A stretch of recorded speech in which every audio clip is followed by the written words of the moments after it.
talking about the Sling with Steve O'Connor. Steve, how you doing? Good, thank you very much. Great. First of all, let's talk about, and I want to talk about this airplane because this expo draws planes from all over. Where'd you start out from? Where'd you come from this week? Oh, we came from Michigan. We're up in the thumb of Michigan. Oh, you're way up there. We're up there, yeah. So, and this is an aircraft that is used for demo, for school, for what do you guys do with This particular aircraft we Right. use it as a demo airplane to sell the airplane itself, but we also, it's one of our trainers in our flight school up there in Michigan. We Okay. do a lot of sport pilot training up there. All right. One of only maybe 2 or 3 in Michigan that do. Oh wow! So I mean, this plane does not look like it's a trainer. So how many hours does it have on it? Right This now? airplane, we have almost 500 hours on it. We just got it last year. Okay. In the summertime, but and again, we do private pilot training in as well. Okay. A lot of private pilots aren't afraid to. Right. We have a 172 in a fleet as well, so we kind of bounce back and forth between So them. so you got the new, you got the Sling Right. here, and you got a 172 that may have been built in 1972. Yeah, it was an 84. So, Okay. Yep. So what happens when these pilots jump from one to the other? It's really the characteristics are very similar between the two, so it's not that big of a deal. But you know, the sportiness of this plane, they actually draw to this plane. That's what I'm thinking. Even a little bit That's more what I'm than talking the about. Is 172. you know, do they get like if there's both planes and 172 is the one sitting on the ramp, they go, you Yeah. know, they get the grumpy face. Yeah, well, once we introduce them to this one, it kind of, you know, they're drawn to it. There's no doubt about Okay, it. sure. Which one do you start them in? I mean, which is their intro flight in? You know, it depends on what they're trying to do and what planes are available at the time. You know, Sure. if one's booked up, we might start them in the other one. But we try to push them towards this one Okay. a little bit more. Okay, makes You know, sense. I believe in people like what they learn in, and if they learn in it, maybe they'll end up buying one. Who knows? Right, and you sell them as well as maintain them and train in them. Correct, and, So you and do we the whole build them. thing, and as you well. build them. Okay, Right. and so yeah, you were saying off camera, I think you have a builder assist program. Yeah, we do. We are a build center for the airplane factory out of Torrance, California. And Right. So we do some SLSAs for them, build assist. We just finished a build assist a couple months ago for a couple out of Tennessee. Okay. So they came in, they did for a few weeks, and they helped us, and Fine. we got it done for them. So how long? You said a few weeks. About Right. how long is that for? Well, I mean, they got to be involved in their 51%. So we had them out there for about 2.5 weeks. Okay. And we set up all the tasks for them ahead of time so they could come in and do their part and get in and get out. Because most people, it's about time. Well, that seems Trying to to be get the 'em out. magic anymore. Is Right. doing the tool layout, and the Right. part layout, and okay, you do this, but it's all laid out. You don't It's have to dig all around ready the to toolbox go. for it. Exactly. So Makes and, sense. and we assist them and give them guidance where they need it. But they learn a lot about the airplane too. So Sure. you know. No, I think it'd be a fantastic way to learn. Right. So you're talking about amateur built, so that would be, I guess, an extreme. Right. All right. Somebody can come up and have you build it completely as an SLSA. Correct. And then I guess ELSA offers almost whatever somebody wants in the center there. Exactly. And it keeps it in the light sport, but allows them to work on it by just taking their courses so that they can do their own maintenance, which is going to save a lot of cost as well for people. Sure. So. About how much do you typically do yourself on an ELSA, and does the customer do? Well, on the ELSAs, we can do, you know, pretty much all of it. Well, I realize Yeah, that. I'm just wondering if and that's what we they do. It all okay. depends on the individual. Okay. You know, how much time they have. Right. If they want to spend time with us and do more of the work on it, we welcome them to do that. Okay. For people that just don't have that time, which is, you know, that's a lot of people. That's right. Then we'll offer up as much or as little as they want.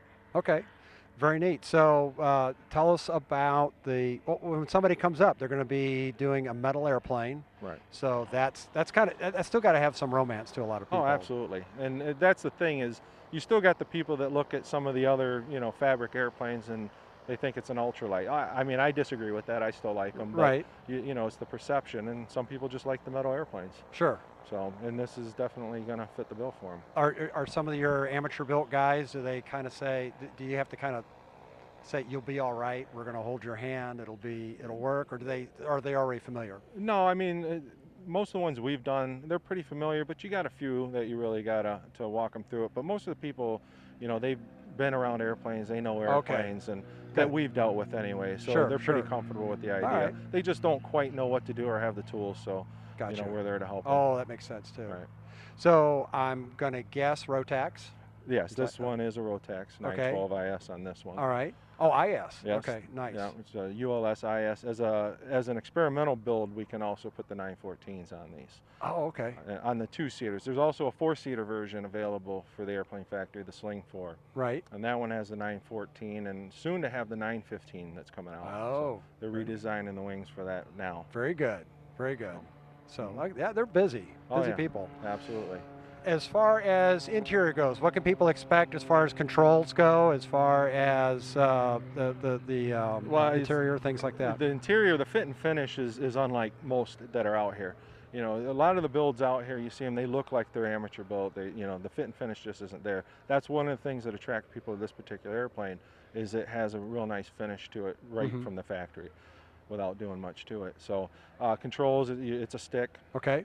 It's direct rods right to your controls, real Okay. responsive, Uh-huh. real nice feel. The seats are really comfortable, real nice leather, padded, real nice. Oh, good. You know, they adjust and. Okay, you got to tell me, because there's a cultural difference here, South Africa versus Michigan.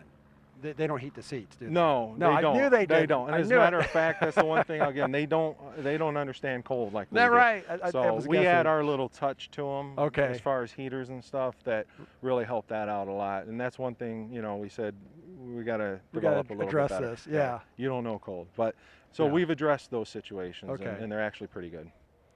So we've talked about the time it takes to actually build the experimental amateur built kit.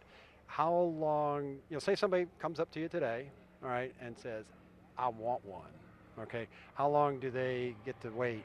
Well, that's a good question. It's going to depend a lot on what stock is available. If they came to me right today, I have a quick build ready to go up there. Do you? Okay. Absolutely. So, I mean, it would take us probably about 2 months from this point right now to get that one done and finished. Okay. If from the time I get a kit to the time we have it ready, we're about 3.5 to 4 months finish time completely done. That's Now about that's what if we've you been able do to everything That's if- as an SLSA or ELSA. Correct. And even if, as a build assist, if we can coordinate the time with them to get in to the shop and get their 2 weeks, 2.5 weeks, and we can still get it done in that time frame. Okay. So that it's really not, it doesn't take that long.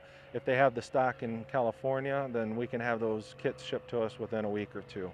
And they Okay. usually keep a pretty good stock. Okay, so if somebody could learn theoretically to build and fly at the same time, same facility. Sure, Get it all absolutely. done. We can do the flight training, we can help you build it, so we can even maintain them later if they didn't want to do it for whatever reason. Right. We're a Rotex repair center.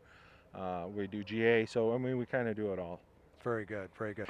But if somebody wanted to find you on the web, how would they do that? Our website, it's MidwestSkySports.com. Okay. Plain simple, and we also have MidwestBuilds.com. That is the side of us that does the building. Okay. And then LapeerFlightTraining.com is our flight training side. Very good. And that has information specifically about the plane too? It does, yeah. Okay. There's information there about the airplane, and they can always give us a call if they have any questions, and we'd be more than happy to talk to anybody. Very good. Steve, thanks so much. All right. Thank you.